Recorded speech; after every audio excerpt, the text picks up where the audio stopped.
Let's talk about Israel preparing to attack Iran. And it's vowing to do everything necessary. America, on the other hand, has said that Israel's retaliation will be calculated and limited. Let's take a look. Thanks for the advice and support, but Israel will make its own decisions. That was the message from Benjamin Netanyahu to his British and German visitors who came here to Jerusalem today. Now, they are now at a G7 meeting of foreign ministers in Italy pushing for coordinated sanctions against Iran. But their calls for restraint do not appear to have stretched to Gaza, where the killing goes on unabated, or to the West Bank, where tensions have also been escalating. Here's our foreign affairs correspondent, Secunda Kamani. Hezbollah rockets and drones slam into northern Israel, injuring 18 people. Retaliation for Israeli strikes yesterday that killed 2 of the group's commanders. There's now a global effort to prevent a similar, far more dangerous cycle of tit-for-tat attacks breaking out, with Hezbollah's key ally, Iran. It fired a massive barrage of missiles at Israel over the weekend, retaliation for an earlier Israeli strike in Damascus. If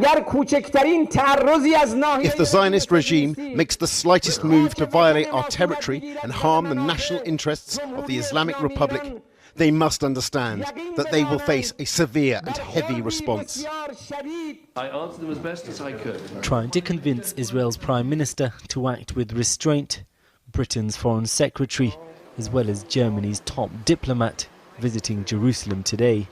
The situation is very concerning. It's right to show solidarity. Yes. Except Lord Cameron talked to Herzog, the president, and found out very quickly that from one pig fucker to the next, that he said it's clear that Israel will respond to the Iranian attack. Yes, very nice. With Israel, it's right to have made our views clear about what should happen next, but it's clear the Israelis are making a decision to act. We hope they do so in a way that does as little to escalate this as possible. Sorry, I apologize. My mistake. Earlier I said pig fucker. I should have said Lord Pig Fucker. That's right.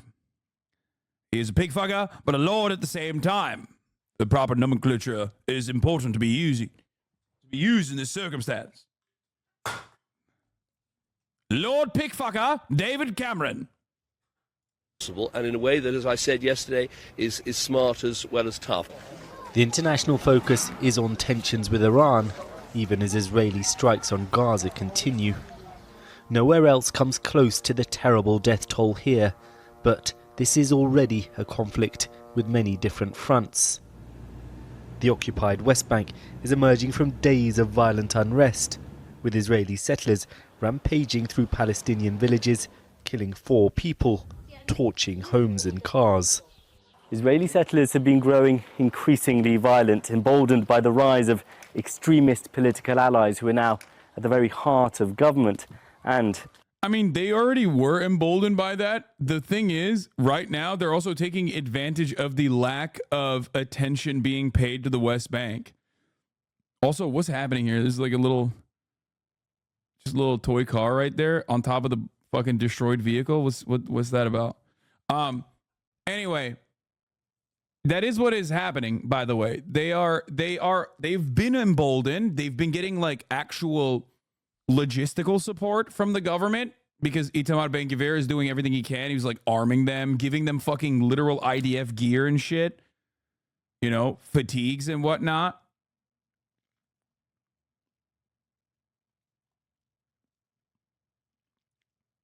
Yeah, we watched the settlers lighting a car on fire, setting a Palestinian car on fire, and then the soldiers just like idly standing by.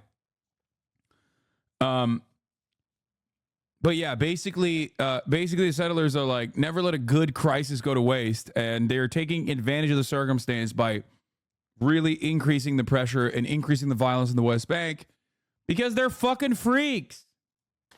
By Israel's war in Gaza. Futna and her young family were amongst those who fled in terror. We were so scared.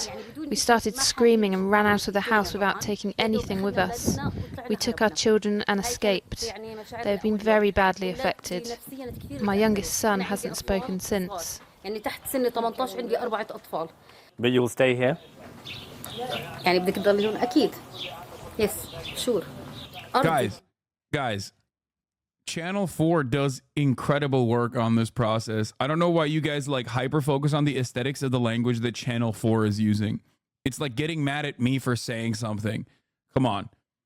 This is in the Western media, Channel 4 is one of the only consistently good coverage that you will find on Palestinians. And they have been doing that from the jump. Okay? It's actually shocking, especially considering that they're British. And like, if you think America is up its own ass with our ultra Zionist attitudes, like England is a whole different fucking ball game. They are nutty mode over there and have been for a very long time. Al Jazeera, I do not consider a part of Western media. Okay, I'm saying that out of mainstream outlets in the West, which does not mean your favorite fucking independent journalists or whatever. I'm talking specifically like CNN and BBC, Guardian, Sky News. Channel 4 is one of the few outlets out there, very few, that is consistently good. My land, my children, our memories. Our life is here. Where should I go? This is the place my son was born. Whatever happens, I will stay here.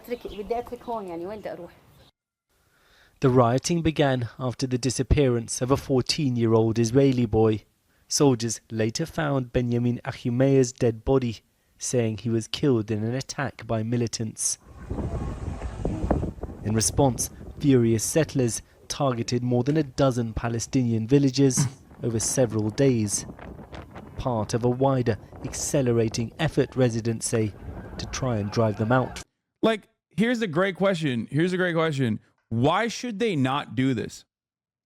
They're literally just doing Israel shit. They're doing more Israel.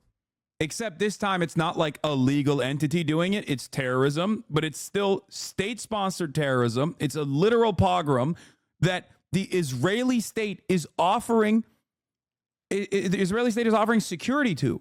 Because when they do this shit, the IDF is supposed to stop them from doing this, right? Technically, under international law, Israel is an illegal occupier of the West Bank. They shouldn't even be there.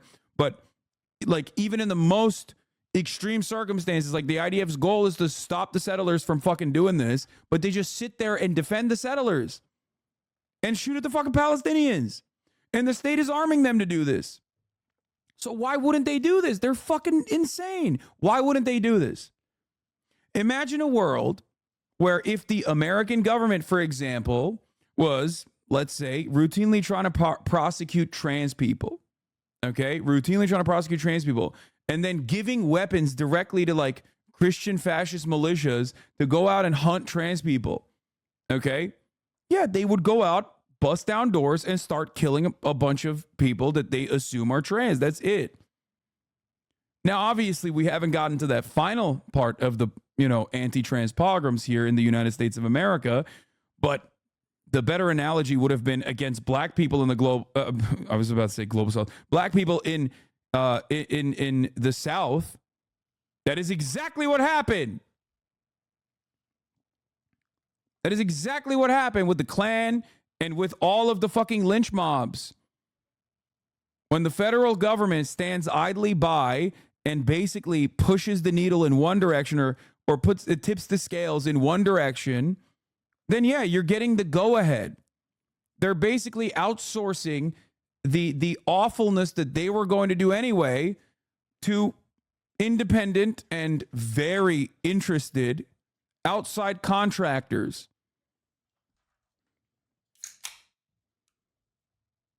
From their communities. Some of the violence took place under the watch of Israeli soldiers.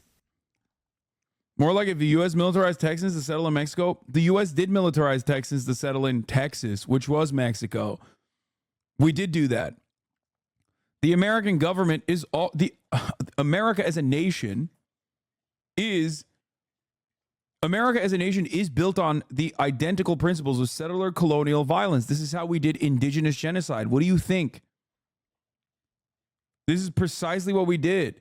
We fucking butchered and genocided the indigenous population that lived here. The state offered weapons and also additional protection so that we could do that.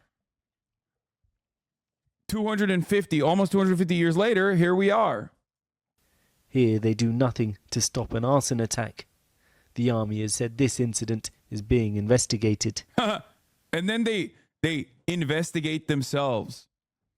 And it's like the fact that those guys are there with Molotov cocktails, and even the fact that the IDF is there is already illegal. Like, you are occupying territory that does not belong to you. So, like, every part of this, like, what are you going to investigate? Oh, wow, we investigated and we found no wrongdoing. It's like, oh, man, great. The legal process works, I guess.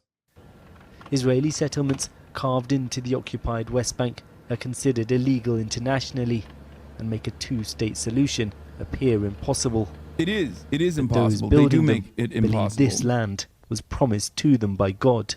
Yeah, and their numbers have grown dramatically over the course of the past couple of decades. Just remember, during the so-called peace process, this is what the Israeli government was actually more interested in doing, and did successfully with our go-ahead in the United States of America.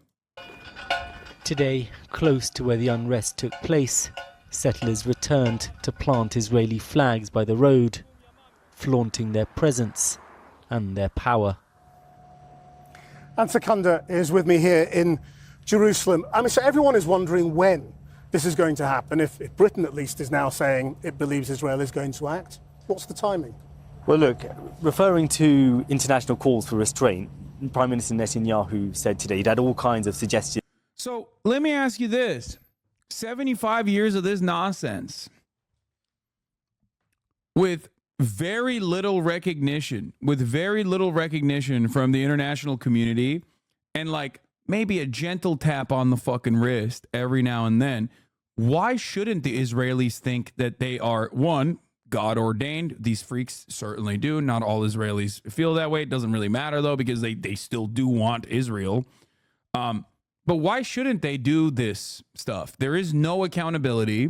There is no mechanism of restraint. Why the fuck wouldn't they think that this is totally valid? We've enabled them. We've enabled them from the fucking jump. Oh shit. Israel considered striking Iran on Monday, but decided to wait, officials say. Okay, we'll talk about that in a second. That's the whole point. The point I'm trying to make is this. Israel could not exist with our funding and our consistent aid, okay? And when I say our, I mean the entire Western world, but especially the United States of America. So how come, like, we are not at fault here? How come we are not directly responsible? We have enabled them to consistently do. You mean can only exist? Oh, did I say with? I meant without. Israel cannot exist without Western aid. And if we are responsible for Israel existing in the violent ways that it is, and I believe we are, how the fuck have we not restrained them at all up until this point? And even now, we are not restraining them. We're just not. Why should they stop? Why should they stop?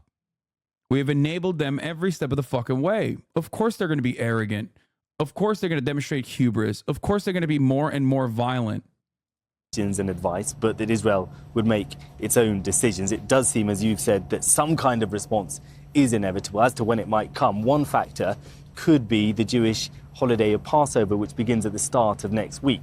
Would Netanyahu want to risk ruining that for Israelis by launching an attack just beforehand, meaning it would be overshadowed by the threat of Iranian retaliation. On the other hand, does waiting until the end of a week-long holiday for a response to what was a very large and unprecedented missile attack by Iran feel too long?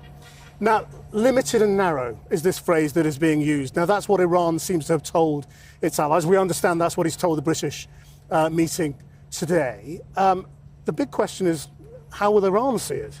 Well, that is the big question. I mean, certainly you get the impression from the Israelis that just like the Iranians, they do not want to go to a state of all-out war. But at the same time, for a long time, Israel's military policy has been that when you're hit, you hit back so hard that your enemy doesn't ever strike back again. Of course, the reality is things don't always play out like that. And as you've said, what's seen by the Israelis as a fairly targeted, narrow strike that presumably wouldn't cause civilian casualties, wouldn't target Iranian nuclear facilities, might not necessarily be seen as so targeted or reasonable by the Iranians. I mean, underlining how much of a risk of miscalculation there is.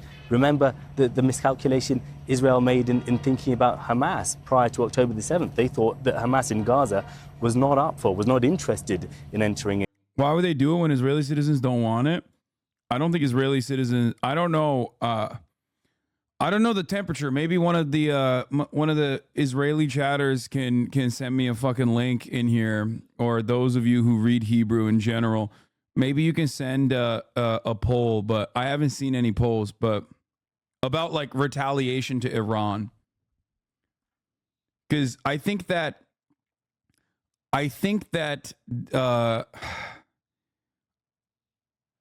I'm sure there's a poll. The poll I've seen was roughly 50-50. Okay, that's good enough for me. That is the most amount of restraint you're going to see from the Israeli population. If it's 50-50, that means it is actually, there is enough distaste. Because if you look at, especially when you look at the demographic breakdown between, and this is once again Israel's own demographic breakdown, not mine, the Jewish population of Israel versus the Arab population of Israel, Palestinian citizens of Israel versus the full-blown citizens of Israel, and their interest in pummeling Gaza, the numbers are not around 50-50. Times of Israel poll, 74% of Israelis oppose counterstrike in Iran if it harms security alliances.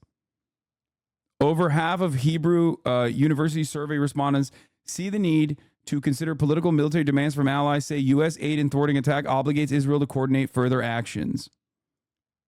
If it compromises security, I mean, it does compromise security, so, that is much more reasonable. Israel has vowed to retaliate after Iran overnight Saturday fired over 300 missiles and drones at the country. Almost all were intercepted before they reached the country, as the United States led a coordinated air defense shield that involved Israeli, American, British, French, and Jordanian forces, reportedly along with radar and intelligence input from some Gulf states, including Saudi Arabia. Survey conducted at Hebrew University shows that the public is divided on the question of whether Israel should respond to the Iranian attack that took place on Saturday night. 74% oppose a counterattack if it undermines the security alliance with Israel's allies. 52% answered that it is better not to respond in order to end the current round of conflict, while 48% answered that Israel should respond, even if that means the price would be the extension of the current round. Yeah, this is definitely very different than at least all of the polls that we've seen thus far from the Israeli population that talk about continuing the attacks on Gaza. It's not just the broader public, though. Netanyahu's base absolutely wants retaliation. Yeah, the Bibists are fucking insane. But hasn't their political power waned over the course of the past couple of years, and especially post-October 8, post-October 7? So, yeah, Bibists are like the fucking Trump MAGA hogs, like the most aggro. Well, they're not the most aggro. I'm sure there's the Itamar Ben-Gvir, Bezalel Smotrich, and all of the other fucking settlers who are hyper-focused on, pogroms in the West Bank and shit like that. But Bibists are the still a very, very far-right constituency. They're belligerent. They're insane. Hogs are universal. Yep, they really are. That's why I always say it. But for Bibi's survival in the future, the Bibis absolutely have some higher priority to keep. Yeah. Do you think they will just do de-escalatory strikes on Iranian proxies to satisfy the base? I don't know if that'll satiate the base's appetite for violence and destruction. But yeah, it is funny that we're talking about Benjamin Netanyahu's fans as not being the furthest of the right. That should basically show you how fucking unimaginably right-wing Israeli politics are, especially as it pertains to just doing fascism. That chatter means de-escalatory strikes. When he's talking about de-escalatory strikes, he means like not striking Iranian soil. Because striking Iranian soil directly will absolutely meet the standards that the Iranian government has placed upon Israel in their retaliation. This would go beyond a tit for tat, and that would actually be an open declaration of war. Iran would absolutely fucking retaliate way harder with no 72-hour response, most likely. I mean, this goes further to prove the point that I make all the time, by the way, which is that Israel only responds the force, and the Israeli public only responds the force. You can tell, like, the fact that they're so split on this, the fact that they know that, escalating the conflict to Iran would actually bring home into Israel proper the conflict in ways that, like, pummeling Gaza never can.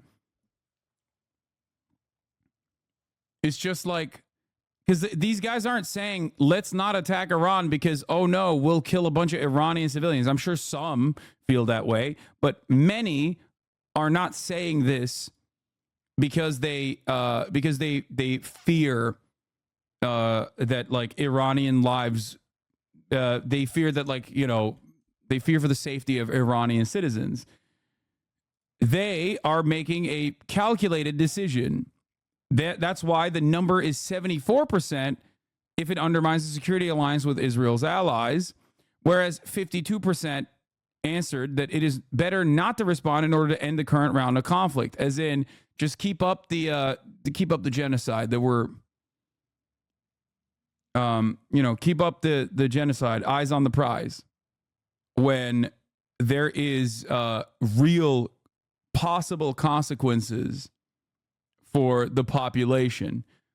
The calculation changes dramatically because, as it stands currently, obviously, the Palestinian resistance forces are too busy trying to survive and withstand an Israeli occupying force invasion into Gaza. Okay? So they can't really retaliate. They can't really harm Israeli lives at all. So it's much easier for them to go, yeah, no, keep pummeling them. This is great. My man said, okay, I had enough of your fucking lies. Like, holy shit. Assassination in Syria would be. It's been a story of miscalculation. Indeed. I mean, I think Israel and its allies were surprised by just how many, particularly ballistic and cruise missiles, were fired by Iran over the weekend. Thanks, Secunda. So how and where could Israel look to respond? Well, the boldest and riskiest option would be strikes on Iran itself. Military bases, missile and drone strikes, or even nuclear facilities could be targets in that scenario. A lower risk approach would be to step up attacks on Iranian proxies, such as Hezbollah in Lebanon or the Houthis in Yemen. Yeah, that's the one homie that don't play about the clouds, dude. He's like, listen, I've had enough of your lies, okay? I've been sitting here and I've been waiting. I've been biding my time, waiting for you to talk about the fucking clouds. I'm going to lose my goddamn mind. Alternatively, Israel could attempt further targeted assassinations of Iranian assets, including in Iraq and Syria, like the one in Damascus, which sparked the latest escalation. A major cyber attack is also an option. Well, with Iran promising massive retaliation, could Israel count on repeating Saturday's successful shooting down of nearly all the Iranian missiles and drones, especially when around a third are thought to have been downed by Israel's Western and Arab allies. Well, Brigadier General Zvika Haimovich was the commander in charge of Israeli air defences until 2018. I met him earlier today in Tel Aviv, and I asked him what would happen if any of the coalition partners decided they couldn't carry on supporting Israel in a burgeoning war with Iran. I think this is the biggest dilemma by the Israeli cabinet and the Israeli prime minister. How can you keep this coalition strong and stable enough? Because last Sunday, it wasn't the end of the game. It's only the beginning of the game. And now, if it will take a few or many phases, weeks, years, who knows? Now, if they are drawing up targets now, the expectation is it's going to be a mixture of Iranian and proxy targets. You know, how would you break that down as a military man? The fact that most of the scenario came from Iran land, the minority came from Iraq and Yemen, and a few from Lebanon by Hezbollah. The fact that it was a direct message from Iran land to the state of Israel, the response should be to Iran. If you're drawing up targets, the Iranian attack didn't kill any Israeli civilians. Is it possible to draw up targets in Iran that do not kill? Absolutely. Absolutely. What kind of targets would they be? First of all, I think that there is no question that, and I will take a risk and say, that Israel will not attack the Iranian innocent people. And then talking about military, security, national assets in Iran, we can put a lot of them on the table.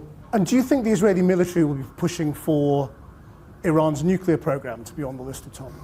I think that might be part of the options on the table. Clearly it's part of the options. I mean, the question is where would the pressure be for those to be on the target list? The Iranian nuclear facilities in Iran, they are spread in a lot of locations. There is no one location, so you cannot compare it to the situation like it was in Syria when we attacked the nuclear in Syria, or even Iraq in Iraq back to the 90s. It's not the same. But I'm not sure that should be target number one. There are a lot of other targets that they can send a very clear message to Iran: you were crossed the limit on Sunday. I mean, aren't we past the point of sending messages now? I mean, are you at war with Iran already? Absolutely. Absolutely. There is no other way to describe the situation after Sunday. It's a war on the table. Do you think your view that you're already at war is a common view within the military community? In spite of the fact that this is a war, there are a few levels of how to control the volume and the intensity of the war. Because on the same time, we are dealing with... Whoa, this guy's real mad, bro. Obviously a liberal secular Kurd who hides in the US and talks about stuff he does not know about and research and no science.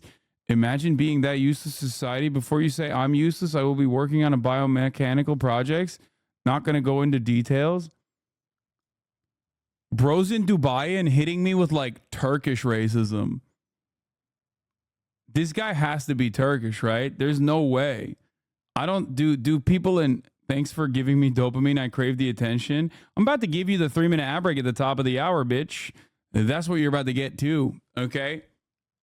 Let's get back to the story that we were covering. With another directions. And at this point, I'm not sure that they are less important than Iran. We have 133 for our people in Gaza. We need to solve that. Above all the other things. We have the very complicated situation in our northern border. Iran, in the current situation, in the reality in Israel, Iran, it's not on the first place, for my own observation. Because if you will focus on Iran, you will lose your way in Gaza and in Lebanon. That's the fact. That's the life. You cannot be... I am a Kurd but love Saddam. Oh my God. I am a Kurd. I was using advanced irony. Dude, this guy is awesome. Hey, This guy's out of control, bro. Be on the same volume, ear, ear, and ear. I mean, so this sounds like a strategic mess, what you're describing. It Because is. you're looking at a situation which... Dude, I'm sorry, but I keep stopping and I keep hyper focusing on one chatter, but it's actually not just one chatter at all. This is broader. The point I'm about to make is so much broader than this. I fucking love the internet. Okay? And as an internationalist myself, and as someone who has been brain broken by American culture and American politics as I was growing up in Turkey, the fact that there is a dude in Iraq, okay, that there's a dude in Iraq who's Kurdish, who says he's a Saddam head, who's calling me a secular Kurd, which is odd. I don't know what that even means. I don't know if he's like using it as a diss, as a pejorative. Originally, I thought he was like using it as a pejorative as a Turkish person would. The fact that like this guy exists is amazing. Okay? It's just fucking amazing. I love that shit. I think it's awesome. There's no, like, this could not ever happen without the internet. You know what I mean? Let's fucking finish which the Iran video, is facing please. 3 fronts, Gaza, Lebanon, and Iran, and it can't possibly fight all those things at the same time. And Yemen, and the militias in Iraq. Yeah, it's a strategic, very, very complicated situation. Well, joining me now live from Tehran is Iranian political analyst Mohammad Hashemi. Thank you for joining us. Now, we saw the president, Raisi, today saying that the tiniest attack by Israel would be met with a massive response. Do you have to accept and believe that he means that, literally? Perfectly, since the barrage of missile on Israel that nobody, absolutely nobody expected, in Iran at least, among many analysts, nobody expected that Iran take such a drastic measures.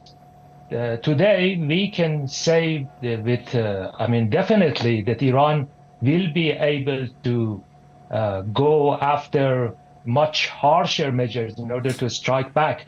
Today, even the head of the IRGC Aerospace told the reporters that they are ready 100% to strike back in case of any action by the Israelis. So when Israel talks about limited and narrow action, that's not how it will be regarded by Iran. Absolutely not. Today, the situation in Iran is very explosive, and the reports that we are hearing from the officials and our sources say us that they are absolutely ready in order to take harsher measures against Israelis.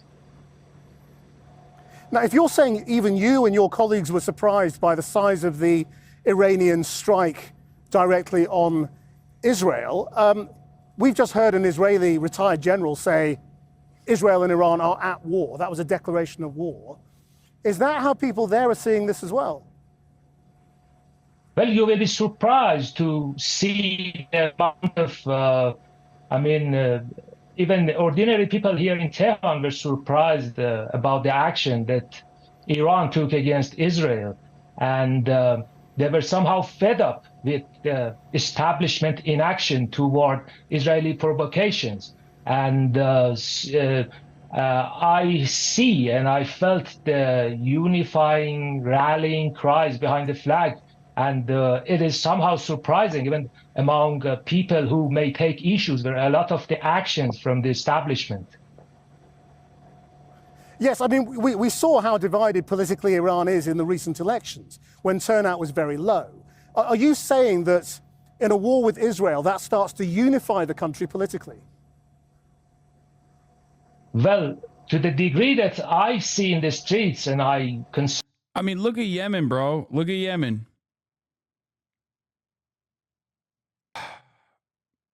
I lost my train of thought. Or let's just continue with this guy. With the colleagues, even I did not expect. So some of them who are very critical of the government stance, in this, I mean, this particular action were met with somehow relief and satisfaction from the, I would say, the majority of the people, the majority of the politicians, even from the reformist camp, the moderates, faces and figures were somehow supportive of this action. Of course, they are somehow concerned about the future escalation, but at the same time, they think this was the most appropriate course of action. Yeah, I was mentioning Yemen because people in the Muslim world across the board, we're not talking about the Gulf nation governments, but like people, the actual people, no matter what kind of conflict that they are experiencing in their own countries, no matter what kind of civil war, no matter what kind of hatred they have for their own governments, will very quickly cast that aside when they see the Palestinian plight. I don't know if I can ever describe the attitude. I don't know if I can ever describe the attitude that the Muslim world has towards Palestinians in general. It's virtually impossible to explain to someone who is not from that side of the world or does not have some kind of connection to it. You know what I mean? This is, people see themselves in Palestinians. It's not like just on religion. I am not a very religious person, as you guys know. I'm not a religious person at all. And yet I still see the plight of the Palestinians as a cause to show solidarity to, regardless of religion. Like, there are so many people who are not religious at all, who are from the Muslim world, I guess, to use a reductive term, who absolutely recognize this as a truly evil act, like the Israeli treatment of Palestinians, as an understandably, they see it as like a gross, inhumane action perpetrated by the West. So for them, it's a galvanizing factor. Any kind of action, any kind of resistance against that, any kind of resistance against the Western imperialists, or any kind of resistance against Israel, which is an extension of Western imperialism, is always going to bring people together. This is why I used the Yemen example. Civil war aside, think about it like this. There are people in Yemen who were fighting one another, backed by the genocidaires, the UAE and Saudi governments that were actively arming and aiding and abetting in the genocide of the broader population of Yemen against the Ansar Allah regime, which is backed by the Iranian government. And yet all of those factions turned around and supported the Ansar Allah administration when they chose to take action against Israel. Okay? Because every single person, no matter what their background is, unless they're directly tapped into like CIA money or some shit, every single Arab, every single Muslim, no matter what kind of what sect they're from, they will always see what Israel is doing as like a heinous act. So the same goes for Iran as well internally. I'm sure there are people who obviously understandably despise their government. Why shouldn't they? Their government is oppressive. It's true, right? It's a religious theocracy. Now, does that mean that like everyone in Iran resists or oppresses or feels the oppression of their government? No, but it doesn't matter. Iran's actions against Israel will be broadly popular internally in Iran, no matter what. It's the default position in the Muslim world because the aggression against other Muslims, especially considering how important the land is because of Al-Aqsa. Atheists from these countries recognize this also, even if they don't care about the religious aspect. Solidarity with the colonized is also an aspect, of course. I think that's the major point here. That's why I was talking about like secular, non-religious, atheist people living in the Muslim world who might despise their own form of governance. They always cast that aside when there's Western intervention. Action that Iran could take. So anti-Semitism is the only common denominator. You think finding Israel's genocide and Israel's apartheid is to be abhorrent is anti-Semitic? Don't you have any shame or decency to tie Judaism to gross acts such as genocide? Don't you feel like that is actually anti-Semitic?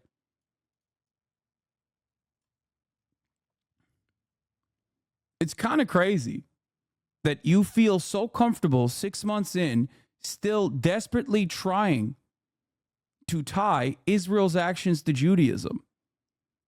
It's so fucking gross. It is, in my opinion, no different than people who would say that, like, yeah, no, ISIS is, like Muslims who would say that, like, yes, ISIS is actually doing the right thing. They are upholding true Islam. They are the real Muslims. It's crazy. Well, it's all mixed together in the situation. It is not anti-Semitism that is the leading motivator here. Okay?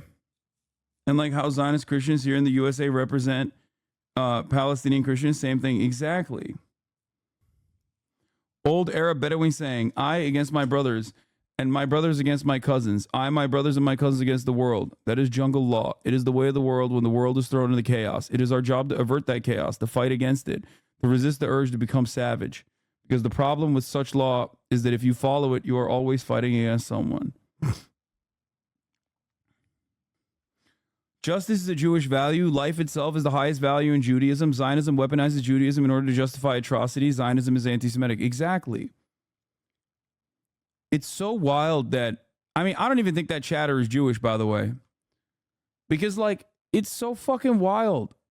It's so wild to look at the history of Judaism as both an ethnicity and also as a religion. Like, the history of the Jewish people is one of withstanding pogroms and resisting to genocide. And then to turn around and be like, yeah, I know that, like, all of these Jewish figures have almost always historically been at the forefront of resistance to genocidal acts. They have been at the front of any matter of injustice globally, whether it be the civil rights movement in America, whether it be apartheid in South Africa. You will always find Jewish people at the forefront of movements such as this one. Okay? And you look at all of that, and then you still go, no, actually, it is a fundamental plank of Judaism to just do genocide to the Palestinians. It's ridiculous. At this juncture in, history. But civil rights movement? Nah, lol. You're wrong.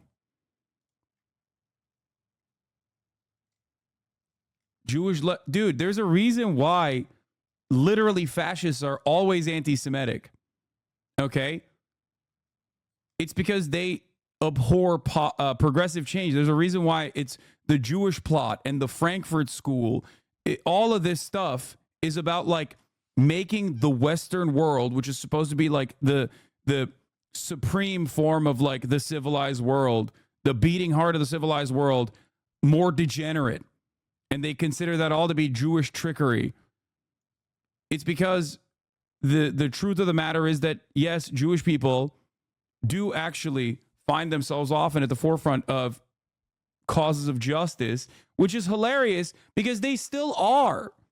there are still many Jewish organizations. They don't get enough play, they don't get enough coverage, but there are still so many Jewish organizations led by wonderful Jewish anti-Zionists here in the United States that are at the forefront of resisting Israel's apartheid regime. How do you look at that and still behave like the entire Jewish population is monolithic in nature and personally really invested in the increasingly violent ways in which the Israeli apartheid exists and maintaining that violent state? Yeah, they called it Judeo-Bolshevism for a reason, like, because you're an idiota.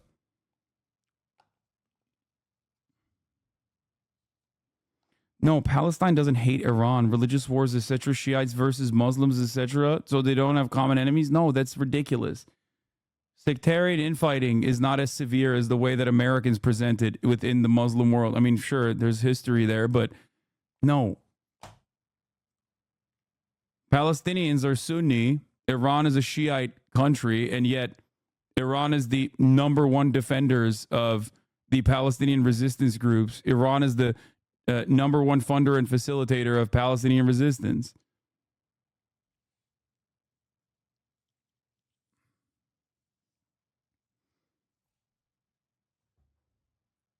How does that work?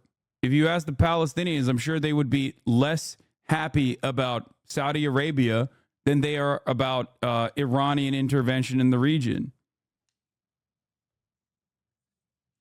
Also, Sunnis and Shias live together in many different parts of the Middle East.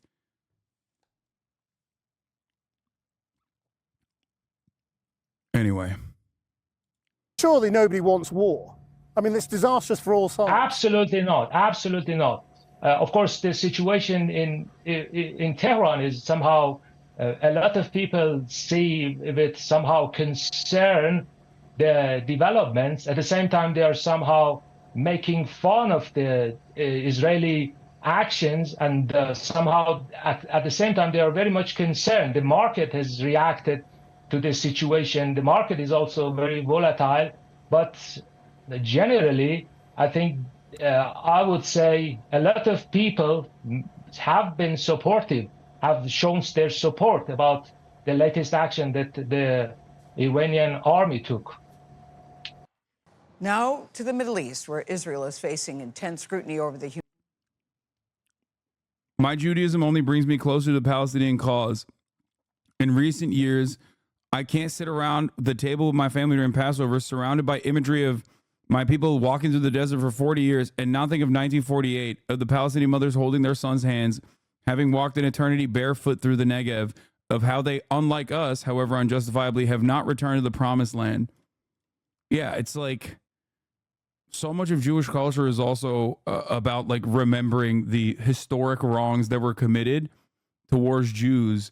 And there's a direct analog there to the historic wrongs that Israel is committing against Palestinians. Like the David and Goliath imagery is kind of interesting when you think about it, because it's like it is directly analogous to Palestinian resistance against the much more powerful, the ascetic Palestinian resistance against the much more powerful Israeli oppressive force.